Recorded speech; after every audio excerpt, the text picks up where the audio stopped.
So, good afternoon. Nandito tayo. Pag-aaralan natin yung slope of line. So, let's start.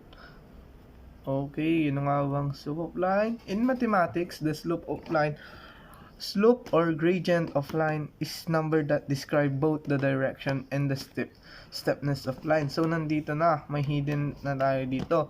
The slope or gradient daw of the line is number that describe both the direction, or it means, or itong x sub 1 then y sub 1, yan yung inaano niya dito, and x sub 2 then y sub 2. Okay, the slope of straight line between 2 points, say x sub 1, y sub 1, and x sub 2 and y sub 2 can easily determined by finding the difference between the coordinates of 2 points. So you can see, nandito na, nilagay ko na. So, kung hindi masyadong makita, isisend ko na lang yung PowerPoint. So, andito na yon, di ba? Number that describe both direction.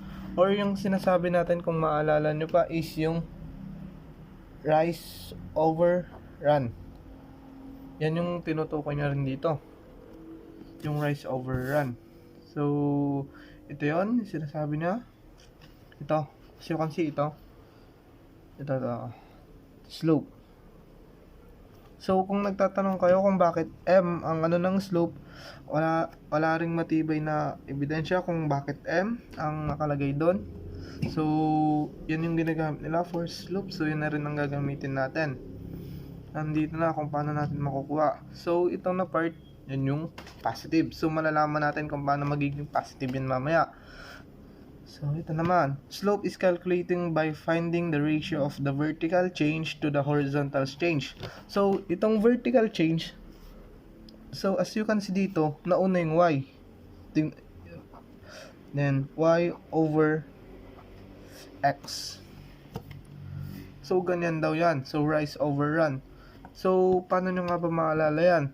So, nandito sa rise, di ba rise, paangat, paakyat. Then, itong run, para ka lang tumatakbo pag ini-imagine mo. So, ayun. Doon mo mas madaling ma-determine or maalala kung ano nga ba yon. So, paakyat, rise, then tumatakbo, run. So, kaya ganun. Nauna yung y, then susunod yung x. Ganun yung explanation kung paano ko natatandaan yun. Okay. Let's go back to the topic. Slope of line is calculated by finding the ratio of vertical change to horizontal change between any two distinct point of line. Sometimes a ratio is expressed as quotient, rise over run. So, ito nga yun. Turn meaning by 2. So, the slope is usually presented by letter M, but no clear answer to question why letter M is used for slope. So, kanina nga sabi ko nga, walang matibay na ebidensya kung bakit M yung ginagamit. So, M na rin din yung gagamitin natin. Kasi nga, yun yung ginagamit nila. So, magsasolve tayo kung paano makukuha tong slope of line na to using two distinct points of a line. Then, ito, meron pa dito. A line is increasing if it's go up from left to right. Okay. So, may example tayo dito kung paano ano siya ng go to right. Ito. Nag-example tayo. 2, 5, then 6 over 13. So, yan. Example natin. And yung two line natin, or ito yung magiging x sub 1, then magiging y sub 1. So, gagayahin lang natin to. I-apply natin siya dito. Then, x sub 2, then y sub 2. So, yan. Then, isosolve na natin siya kung paano nagiging ganun yun. So, pag inano natin yan lang, as you can see dito, wait. Hindi ko yata naisama. Saan na yun? Hindi ko nga naisama.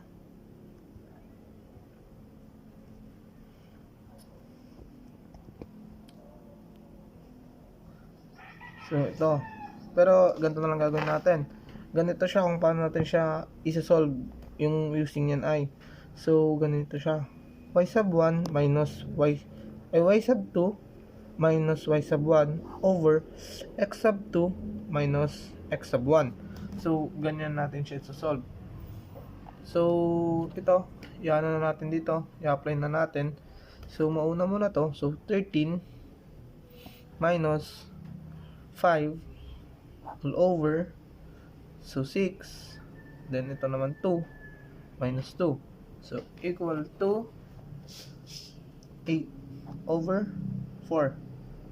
Or, but, so, ito ilo-lowest term lang natin. Di-divide natin siya ng 2. Over, divided by 2. Magiging ganyan. Then, magiging 4 over 2 na siya. Then, ganun ulit ang gagawin natin kasi divisible by 2 na naman siya. Then, hanggang maging 2 over 1. So, napapansin nyo, 1 na yung denominator. So, pwedeng maging 2 lang yan. So, yan na yung magiging sagot dito. So, another example na naman para mas maintindihan. Then, ito naman. The example na naman natin is 3 negative 4, then negative 5 on 2. So, yan yung another example na naman natin. From distinct point. So, a line increases goes up from right to left. So, ito positive ito. Positive. So, mamaya malalaman natin kung bakit positive yan. So, ito try muna natin tong isa. Tapos, ilaan natin siya sa graph. So, ganun din lang. Parehas lang din sila dito. So, para hindi tayo malito, lagyan natin siya ng y sub 2, then y sub 1, then x sub 2, then x sub 1. Para mas matandaan natin. So, 2 minus negative 5 all over negative 4 minus plus 3. So, ganyan. So, as you can see dito, ay, parang ako nagkaroon doon ng negative 5. Negative 4 pala to, negative 4. Negative 4, then ito yung negative 5 balik. Yan. So, tama na ba? Okay. Then, ano natin to? Magiging positive lang to. So, magiging 2 plus 4 is equal to 6. Then, ito naman is magiging 5 minus 3. Negative 5 minus 3 is magiging negative 8. Or, napansin nyo, divisible na naman siya by 2. So, i-divide lang natin siya ng 2. So, magiging 3 over negative 4 lang siya. Or, yung slope natin is magiging negative 3 over 4. So, itatry natin siya ngayon sa graph. Mag-graph tayo. I-graph natin. Umpisa natin dun sa positive. Yung positive natin, ano yung y sub 1? 2, 5, 6, 13. 2, 5, 6, 13. So, i-ano natin siya. So, 1, 2, 3, 4, 5, 6, 7. And dito pala dapat tayo mag-focus kasi mas malaki dyan. So, 1, 2, 3, 4, 5, 6, 7, 8, 9, 10, 11, 12, 13. So, hanggang doon then 1, 2, 3, 4, 5, 6, 7, 8, 9, 10, 11. So, hanggang 6 lang naman. So, umpisa ulit natin. So, doon tayo sa y sub 1. So, dito muna tayo. 2 over 5. So, x then y. So, mag-uumpisa tayo sa y. 1, 2, 3, 4, 5. 1, 2, 3, 4, 5. So, dito, then 1, 2. Then, dito yung point. Yan. Then, doon naman tayo sa 6, 13. So, ito yung 13. Then, 1, 2, 3, 4, 5, 6. So, dito yung yun na yun. So, ganyan yung magiging slope of line. Then, iyan na lang natin siya. Yan. So, Pansin nyo, if run turns right, so nasa right naman siya. So, it turns to positive. So, yung m natin is greater than 0. So, nakita nyo naman kanina, yung m natin is 2. So, greater than 0 yan. So, positive. Then, how about naman dun sa pangalawa? I-graph na natin siya dun sa pangalawa. Yung pangalawa nating example is 3, negative 4. 3, negative 4. Tapos, then, negative 5 over 2. So, let's start. So, negative 1, 2, 3, 4, 5. 1, 2, 3, 4, 5. 1, 2, 3, 4, 5. 1, 2, 3, 4, 5. So, y2, x1, y1, x1. So, umpisa natin sa y. Negative 4. 1, 2, 3, 4. No. 1, 2, 3, 4. 1, 2, 3. So, dito siya. Then, dito naman na tayo. So, 2.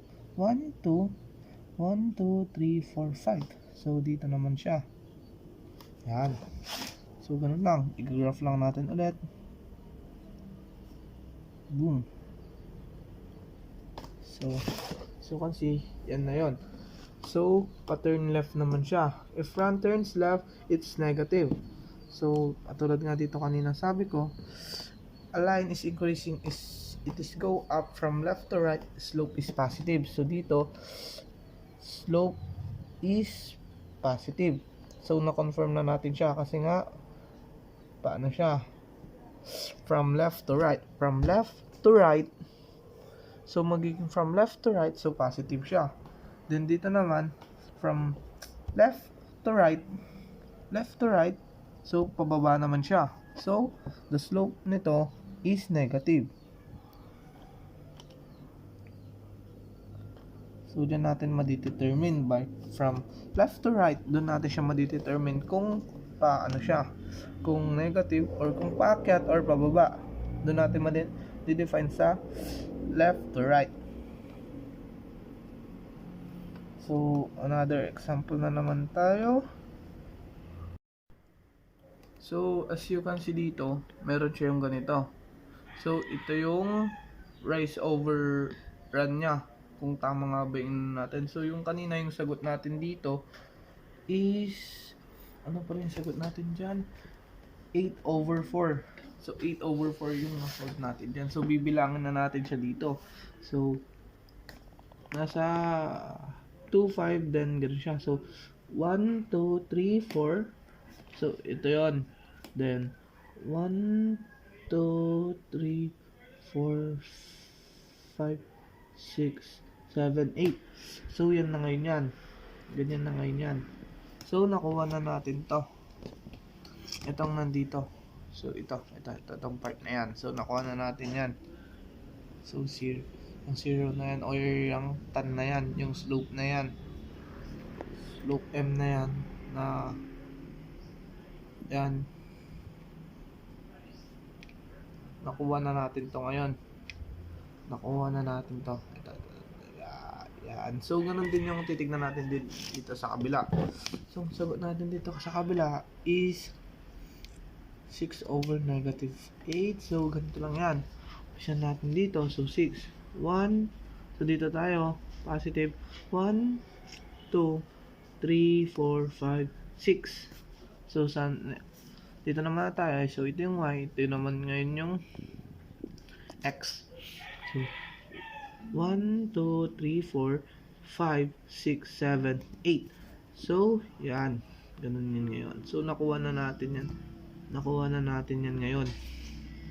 Nakuha na natin yung slope of M. So, gets na. So, another example. Mamimigay na naman tayo. So, another example tayo for positive slope. Then, sa negative slope. So, let's start sa positive slope muna tayo. So, paano nga ba natin ulit yung makukuha? So, y1. y sub 1 minus y sub 2 over x sub 2 minus x sub 1. So, yan na lang natin siya. 8 minus 2, then 6 minus 1. Paano nga ba natin siya makukuha? 6, then 5. So, yan. So, kung i-graph na natin siya, bibilang lang tayo. So, sa positive lang tayo focus. So, 1, 2, 3, 4, 5, 6, 7, 8. 1, 2, 3, 4, 5, 6, 7, 8. Sobrang na natin. Dito muna tayo. So, 2, tapos 1. So, dito yung isang first graph. So, first point. First point. Oh, yan. Ito yon. Yan. Then, ito naman, din naman tayo sa second. So, 1, 2, 3, 1, 2, 3, 4, 5, 6. Sa 6. Then, 1, 2, 3, 4, 5, 6, 7, 8. So, dito na yan. Ayan. Ganun lang yan. Oh. Simple as that. So, paano nga ba natin yun maalalaman dito ngayon? Yun yung lumabas sa sagot natin. So, bilangin natin dito. So, itong 6. So, 1, 2, 3, 4, 5, 6. 1, 2, 3, 4, 5. So, nakarating tayo ngayon doon. So, tama yung ano natin, sagot natin sa dito, sa M. So, another example na naman tayo. Sa negative slope naman tayo ngayon. So, yan na natin. 6 minus negative 3 all over negative 4 minus positive 1. So, ito magiging positive na to. Magiging plus na yan. Magiging plus na. So, 9. Magiging 9 na siya. Then, ito, magiging negative. So, negative 5 na siya. Yan na natin ngayon siya dito. Paano siya naging ganyan sa graph? So, dito na tayo. So, ito, x. So, 1. Then, ito naman. So, negative 3. 1, 2, 3. So, dito yung, 9. Then, ito naman, x. 1, 2, 3, 4. Ito, 1, 2, 3, 4, 5, 6. So, dito na part. So, as you can see, so, negative na yan. Bibilangin natin siya kung paano naging negative.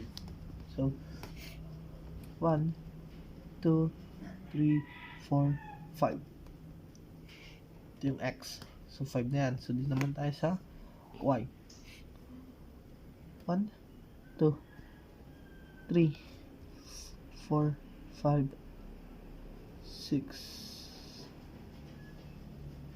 7, 7, 8, 9. So, ganyan. So, nakuha natin yan. Ngayon. Yan. So, yun lang. So, punta na tayo sa 0. Sa 0 slope line.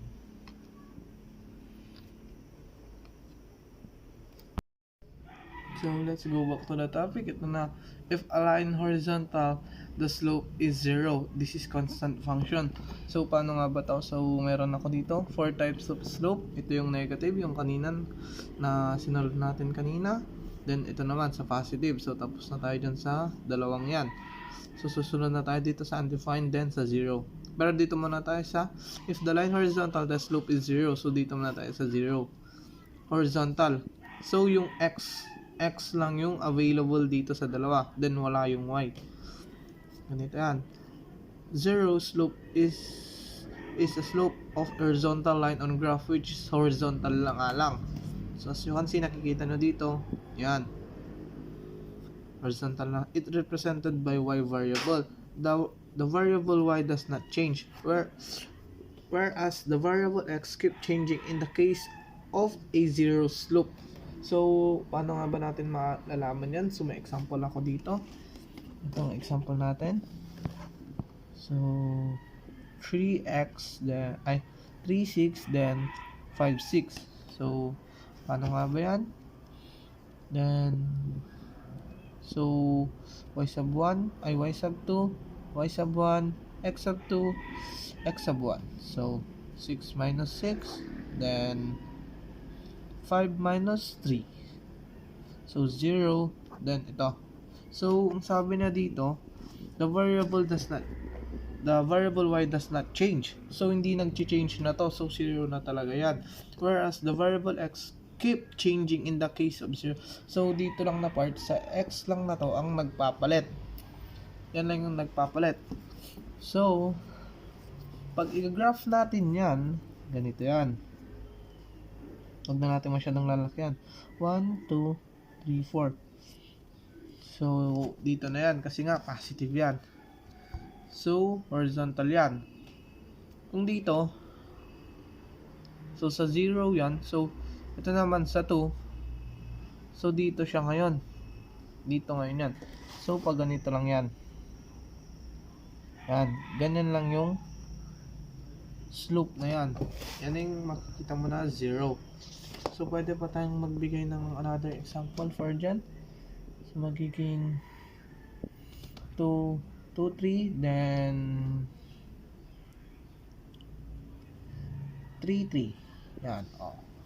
So, another example na naman dyan. So, 3 minus 3 all over 3 minus 2. So, you can see, magiging 0 over 1 lang naman yan. So, pwede natin maging ganyan na. I-apply na naman natin siya. Hindi na natin masyadong lalakyahan. 1, 2. So, dito lang yan. So, ganyan yung 0 slope. So, paano naman tong isa? Itong undefined. So, paano nga ba natin yan makukuha? Pwede na tayo sa undefined. So, undefined. Undefined slope, the variable x does not have distinguished value. So, yung variable ng x, so, di ba, rise over run siya. Rise over run. Yung kanina, yung rise, hindi nagbabago. So, yung, sabi na dito, it's represented by y variable. So, hindi nagbabago tong y. Then, ito naman ngayon, the variable x, dito naman ngayon sa undefined, yung variable naman ngayon ng run, yung hindi magbabago. So, 0 siya. So, 0 yung sa baba. Paano pag kinalculator natin yan? Ika-calculate natin. So, wag na natin i-calculate. Wala pala tayong sci-fi. Wala pala tayong scientific calculator. Kaya, so, let's start naman na to. Paano nga ba natin mag-thumbs up yan? So, meron ako ditong hinanda. 4 for negative 1, then for negative 8. So, yan. Then, ito muna. Negative 8 minus negative 1, then 4 minus 4. Itong negative na yan, magiging positive lang yan. So, magiging 8 plus 7, then 0. Then, magiging negative 7 lang to over 0. So, undefined na yan. Kasi nga, 0 na yung nandoon. Kung nasa baba. So, hindi naman natin na yan malalaman. So, pag i-ano natin yan sa calculator, ay sa graph, makalalaman natin dito. 1, 2, 3, 4, 5, 6, 7. Ba't nga ba dito tayo sa baba? Kasi nga, nasa rise to. So, nasa rise tayo yan. So, din naman tayo sa kabila. 1, 2, 3, 4. Kasi nga, i-apply muna natin siya dito. Ito, ipapasok na lang natin tong dalawang line na to. Ipapasok lang natin tong dalawang ito. So, nakita naman natin 4. So, positive 4. Yung x natin is positive. So, 1, 2, 3, 4. Dito yung isang point. Then, yung isa naman, dito yung isang point, negative 1, then negative 8. So, ang point, dito na dalawa. So, yan. So, didiretso lang yan. Didiretso lang yan. So, yan na yung undefined ngayon na sinasabi dito. sinasabi dito, yun na yung undefined. So, naka ano siya. Kung itong 0 is naka-horizontal, ito naman naka-vertical, ang undefined. So, since any numerator cannot be divided by 0, ito na yung sinasabi ko, di siya pwedeng, since the any numerator, ito yung numerator, then ang denominator natin is 0, so hindi siya pwedeng ma-divide. The value is always non-existent. Yan yung sinasabi natin na undefined.